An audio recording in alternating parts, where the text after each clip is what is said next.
Hey everybody, welcome back to I Know a Guy. I'm Anthony, and this is a podcast where connections thrive. Each episode, we spotlight inspiring entrepreneurs, professionals, and individuals doing amazing things. Together, we'll grow your circle, spark collaborations, and discover new opportunities. Today, we're meeting Paul Malott, a seasoned business strategist and consultant with over 14 years of experience in procurement, supply chain optimization, and AI-driven transformation. Paul has worked with industry giants like Harman International and General Motors. He's now combining his expertise with cutting-edge research as he pursues his doctorate in business strategy, focusing on how AI and automation are reshaping the future of small and mid-sized businesses. How are you doing today, Paul? Oh, I'm living the dream, Anthony. Thanks a lot for having me on, man. And I that's a amazing introduction.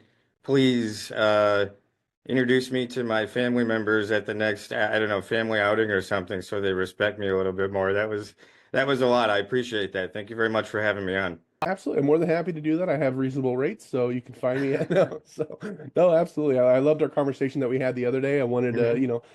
get to know you a little bit better, kind of see what you're doing, share it with other people. So I was excited. But to start off, where are you located? Where are you calling in from? Oh, I'm calling in from South Carolina. My family and I just moved here 2 years ago from Metro Detroit, Michigan. We primarily moved here, I hate to say it, but because of the warm weather. But as I talk to you right now, I'm witnessing, I think, a record snowstorm down here. But it's quite hilarious being a northerner down in the South when this happens. I think we'll revel in it, right? My children were up at 6 o'clock this morning playing in the snow. You know what I mean? So whatever. It was hard for me to avoid it, to be honest. Yeah, I kind of followed you down there. So, what can you Mhm. do? And that's the only thing that really stinks is when you do go south and it follows you down and they're not prepared for it. So, like Yeah, yeah, up in absolutely. Detroit, you can handle, however many feet at a time, right? You're prepared for it. Down there, it's Yep. like a dusting, it's like chaos. Yep. So, I refuse to just simply wipe the ice off my windshield right now, just out of principle, right? I mean, it's been 3, 4 years since I've done it. Well, two and a half to be real, 2.5 years since I've done it, and I'm like, I'm not going to start now. I'm not going to let this happen. I'm not going to give in, right? The yeah. first snowflake yesterday was, please no. Yeah, you're gonna out stubborn Mother Nature. Good luck, but Yeah, give yeah, it a I know. shot. I'll lose that one all day, man. Yeah, so awesome, awesome. Well, down where you're at, you've been there for a little bit, so you have some, areas that you like to haunt. If you have friends coming down that have never been, where are you taking them? What are you doing, and where are you going to eat?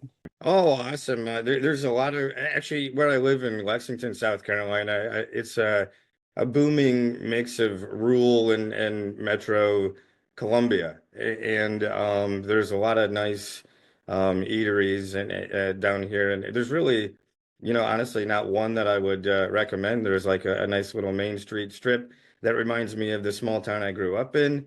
And you just take someone down there and basically spend 4 or 5 hours checking out the little boutiques in the stores, right? But of course, I'm the beauty of South Carolina, right, is that I'm about 2, 3 hours away from mountains or the ocean, or I don't know, I can get lost in just about anything down here. So when family comes to visit, we're usually just trying to enjoy the heat, right? They come down for the same reason I came down, permanent.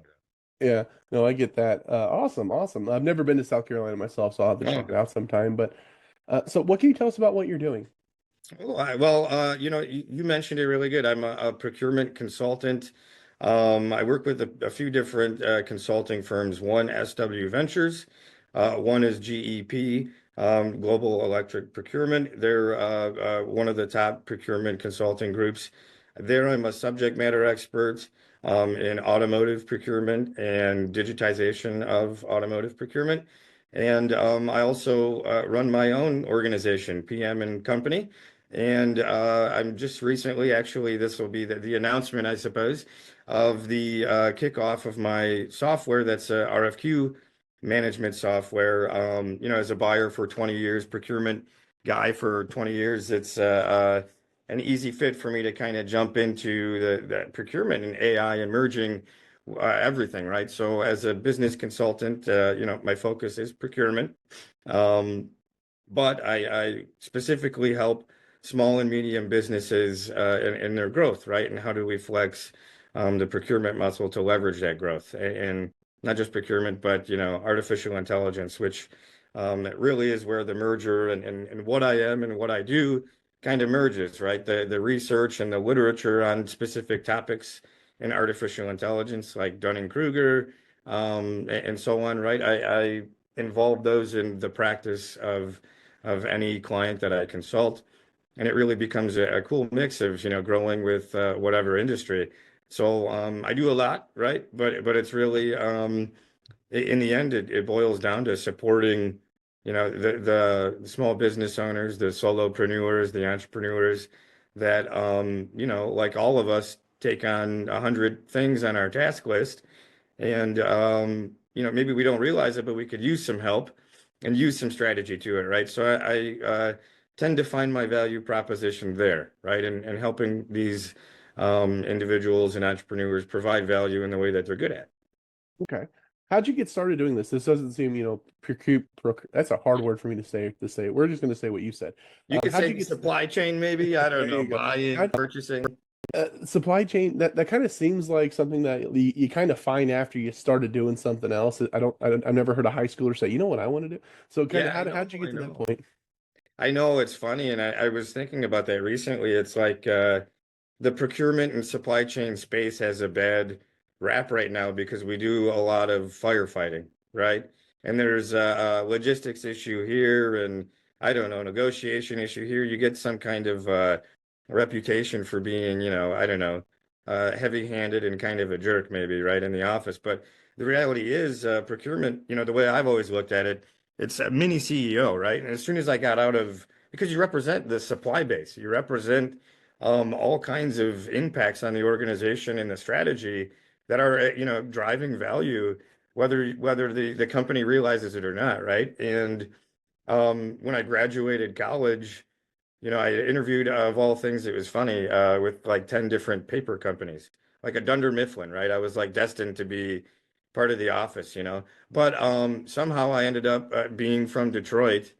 It's kind of odd, but I ended up in automotive, but in Indiana, right? No choice. I just took a job, you know what I mean? It was like, oh, I'm gonna be a professional and this is what I want to do with my life, right?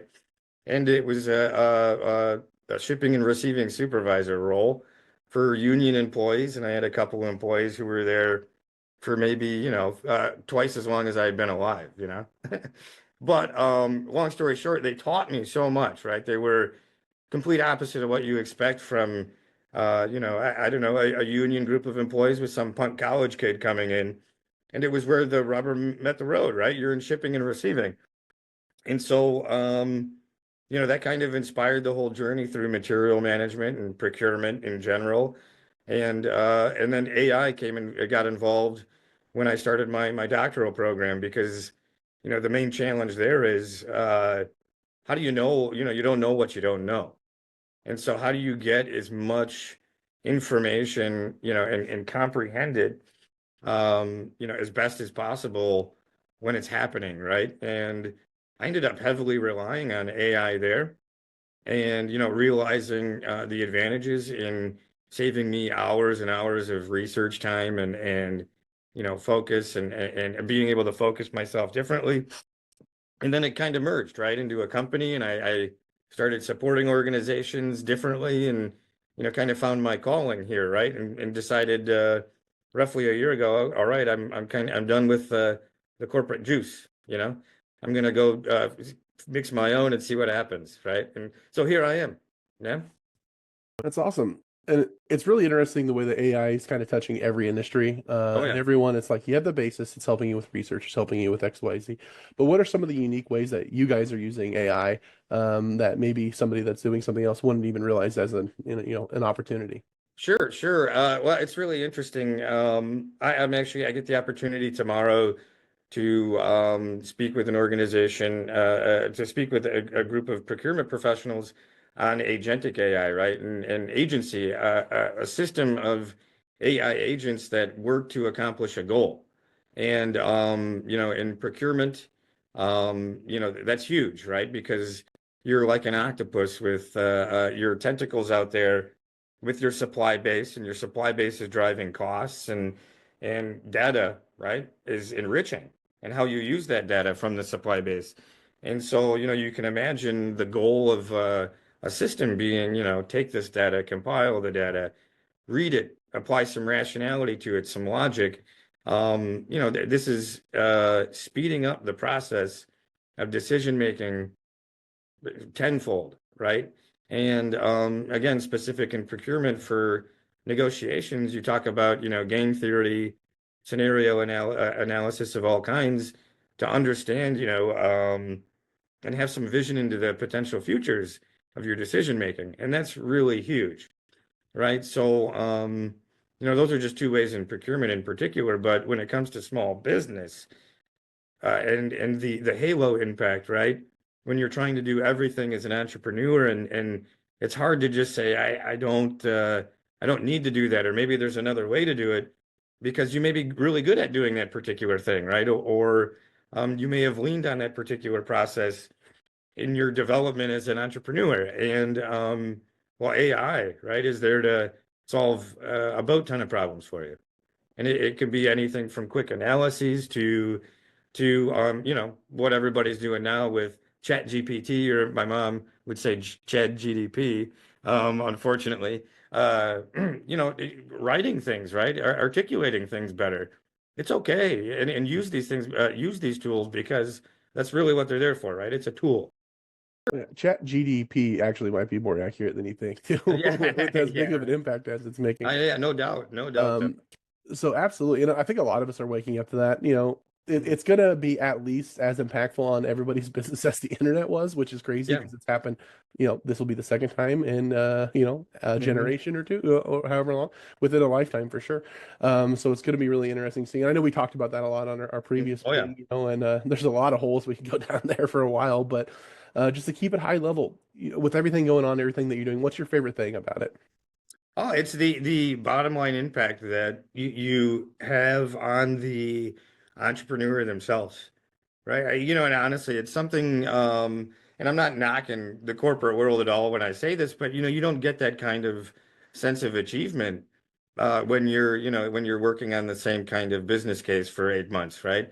But for someone like me, whatever my type personality is, to bring something across the line feels really good, right? And to do that in a way where people are realizing, right? Like I had the same realization, a year ago.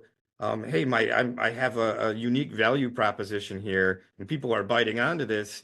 It's really fulfilling, right? And someone once told me like they felt like they beat the Beatles. They were selling music, right? And I was helping them sell their music and reach different customers and build lists and all that lovely marketing stuff, right? Which I never thought I'd be doing. But because of the AI skill, right, and the research skill, it becomes a very targeted segment that I can provide to these folks. And long story short, they felt like when they were selling their MP3s or whatever, I sound dated now, right?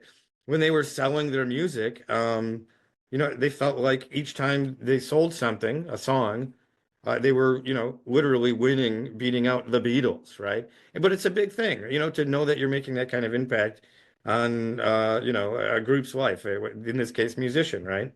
It's really cool. Plus, you get to be involved in just about, like you said, any kind of industry. I'm supporting a group cultivating wisdom. They're in health and wellness, right? And I'm supporting a beverage organization called Happy. It's just the fact that I can translate some of this expertise now into real world examples that are outside of like, the scope of just procurement.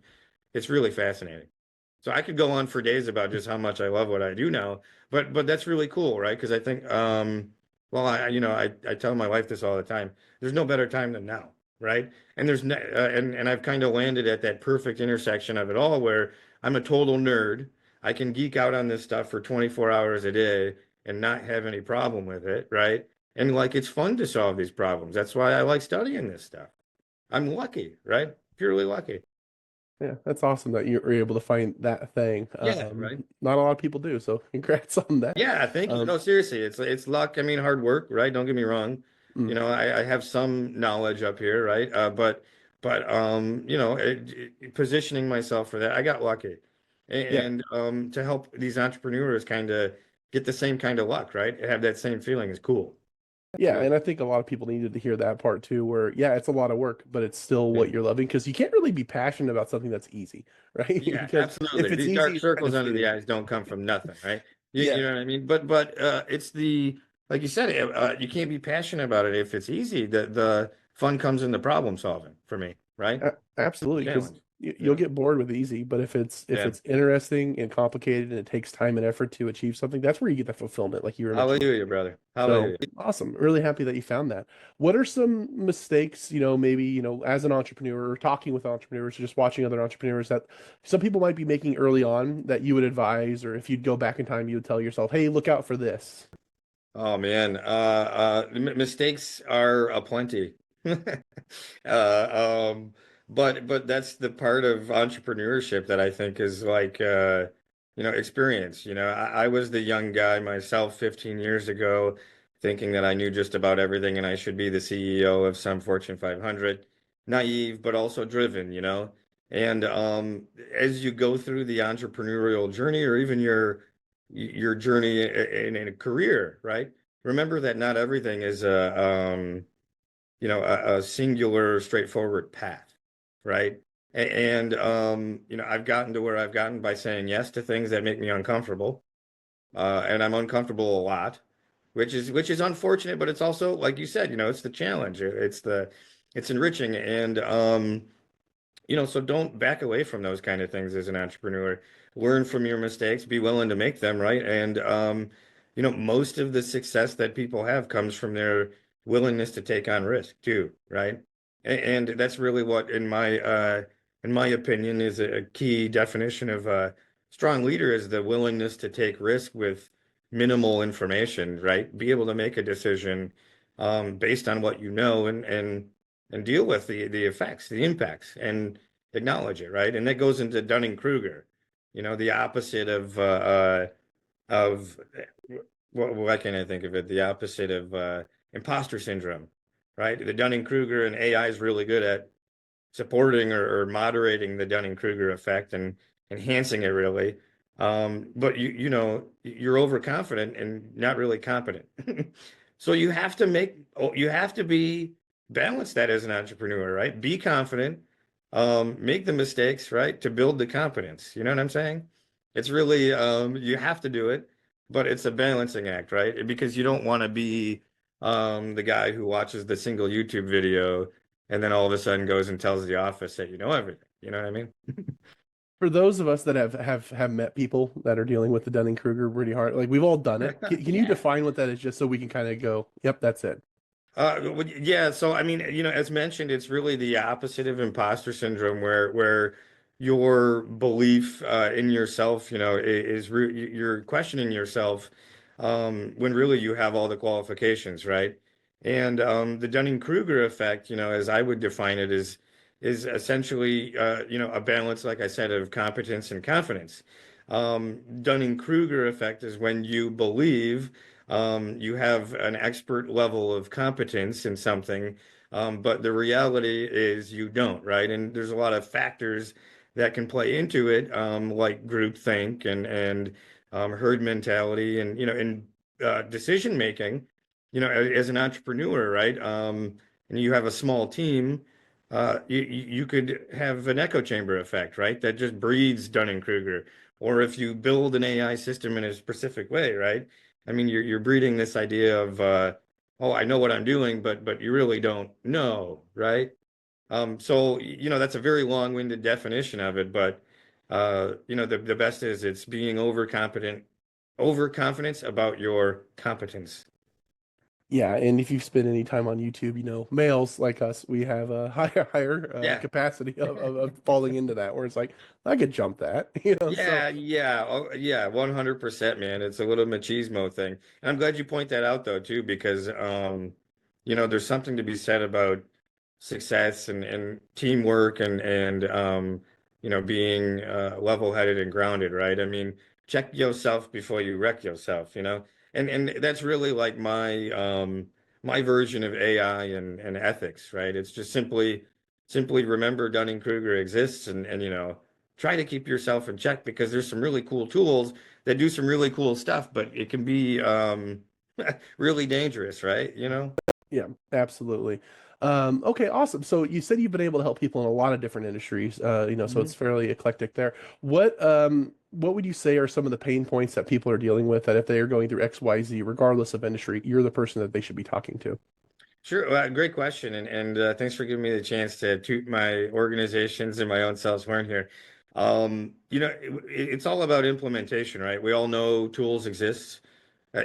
We all know that tools, they're meant to make things easier for us, right? Whether it's a hammer or whatever, right? But there's some smart proverbialist somewhere said that thing: give a man a hammer, and every problem becomes a nail, right? And so when you're digitizing any organization, any industry, any size, right? I mean, you're digitizing. You need to be sure that you're digitizing the right thing. And what I mean by that is, process, right? Focus on what process you're working on, how complicated is that process, and how much ROI is that process bringing today versus how much you really think it will, and then look at the folks who are living that process day to day, right? And I mean, get into the minutia and understand the three things that make one document possible, because you may not realize how much effort goes into it, and you may simply be missing small wins by not looking into the minutia as any size organization, right?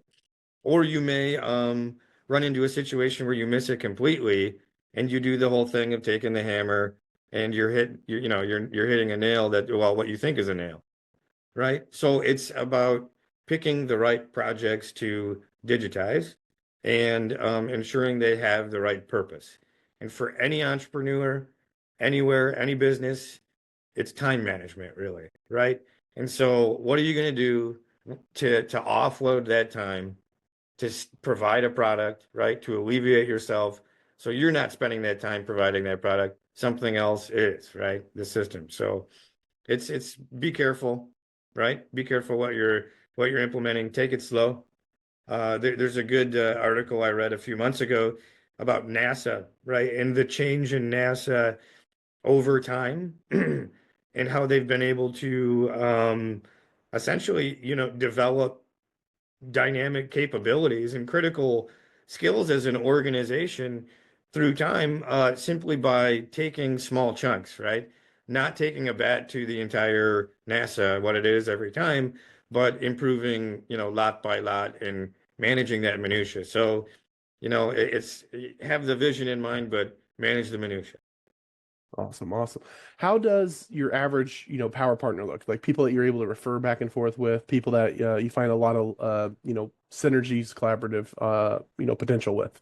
Sure. Great. Another great question. I am born and bred an automotive procurement professional.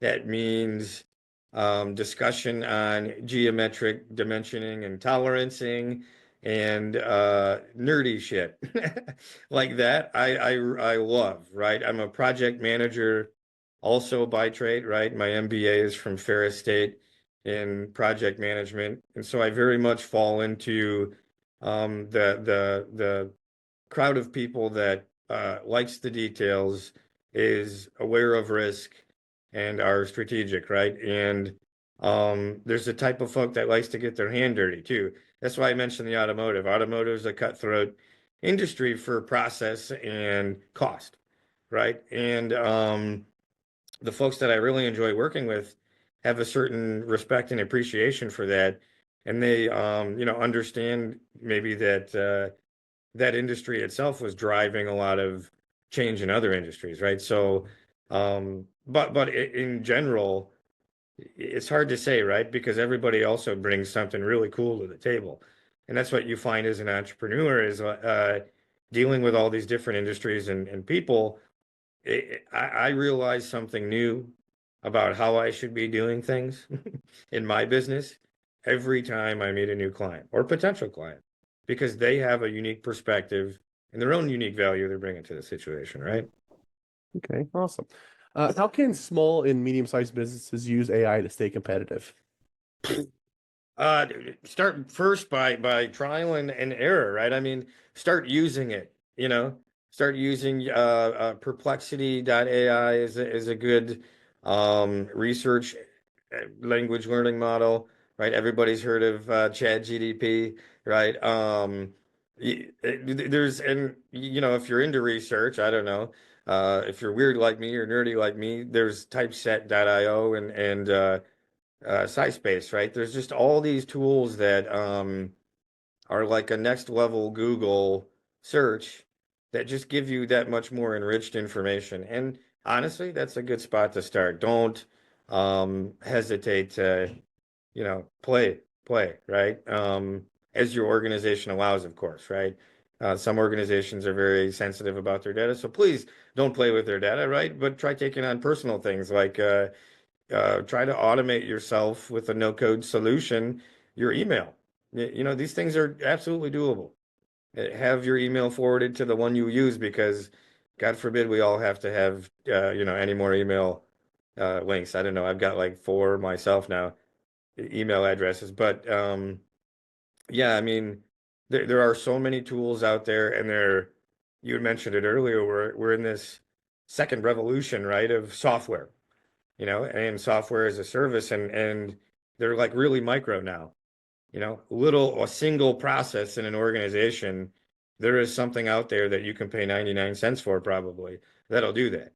Do a little research on it too, and you'll probably find a really cool solution, right? And the next wave is coming, this agentic, systems of AI agents talking to each other and working to achieve a goal and learning from their tasks, right?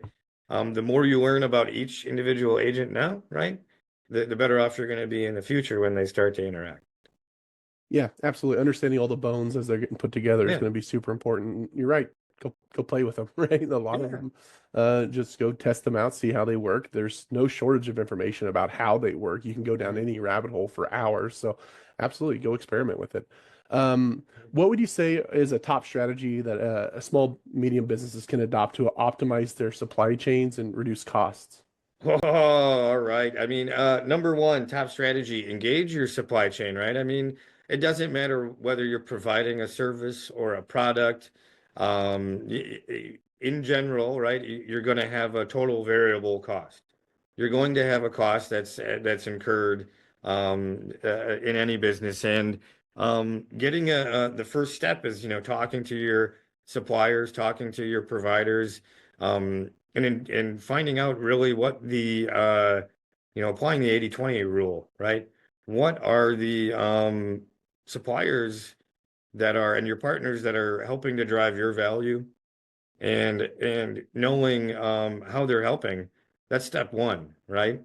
And engaging them and building that relationship with your supply chain uh, it, to drive your value, right, is really keeping you on that dynamic side of things. And in business studies, dynamic capabilities is, a company's ability to react to not react, but proactively make decisions, right, that are keep it relevant, you know, and supply chains are integral in this, right? They're very integral because, in my experience, in talking physical products, right, cost of a physical product in total variable cost, 80% of that is going to come from a supplier in most cases. I mean, that's a lot of interaction outside of your internal sphere, right? Your sphere of influence, and knowing how to leverage those experts, right? In the proper way internally with your organization is huge. Yeah, for sure. So with AI becoming what it is and taking a bigger part, and everybody starting to see that, that also comes with a lot of misconceptions. What are some of the bigger misconceptions that you're seeing small, medium businesses make regarding AI that might be a hamper to them? Yeah, you give a man a hammer and every problem becomes a nail, right? And there's no shortage of information talking about how AI is helping everyone and saving time and money and getting clients and so on. And that's almost a breeding ground for this Dunning-Kruger incompetence problem, right? Where you potentially have people practicing implementation of AI that have no clue the holistic impact on a business, right? And so please don't go out there and buy the first thing that says it'll solve your problem. It's all about knowledge is power, and it's all about, doing your research and get into that minutia on the specific problem you're trying to solve. There will be something for it available, I'm sure. If not, talk to me. We'll build it in the background. But for real, right? It's don't jump in swan diving into this AI. You know, uh, Learn it with caution, right? Also, don't be afraid of it. It's not going to take your job.